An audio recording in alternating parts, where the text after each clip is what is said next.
আসসালামু আলাইকুম। আজকে আমি খুবই গুরুত্বপূর্ণ একটি ভিডিও নিয়ে আপনাদের সামনে উপস্থিত হয়েছি। ভিডিওটি কেউ স্কিপ করবেন না। একজন মহিলা যখন মারা যায় তাহলে মহিলার কাফনের কাপড় কিভাবে পরিধান করাবেন এই জিনিসটা আজকে আমি সঠিকভাবে আপনাদেরকে দেখানোর চেষ্টা করব।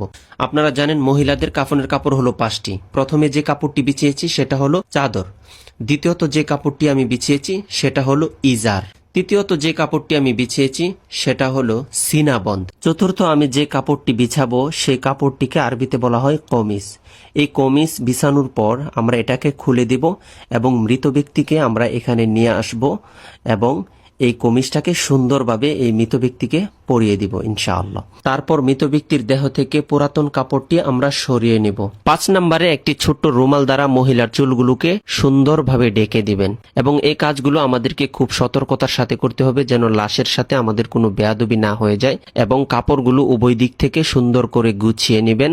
অতঃপর আমাদেরকে এইভাবেই জানাজার কাপড়ের কাজগুলো সম্পন্ন করতে হবে। আর এই ভিডিওটি আমাদের যেহেতু প্রত্যেকেরই কাজে আসবে তাই সর্বোচ্চ শেয়ার করে সকল মুসলমান ভাই বোনদের কাছে এই দিনের দাওয়াতটি পৌঁছে দিবেন ইনশাআল্লাহ। আর এই ভিডিওটি আপনাদের কাছে কেমন লেগেছে আমাকে জানাবেন। আপনারা কি পরবর্তীতে পুরুষদেরকে কিভাবে কাফনের কাপড় পরিধান করাতে হবে সেই ভিডিওটি চাচ্ছেন কিনা এটাও জানিয়ে দিবেন ইনশাআল্লাহ। আমি পরবর্তীতে আপনাদের জন্য পুরুষদেরকে কিভাবে কাফনের কাপড় পরাতে হবে সেই ভিডিওটি নিয়ে উপস্থিত হব ইনশাআল্লাহ। আসসালামু আলাইকুম।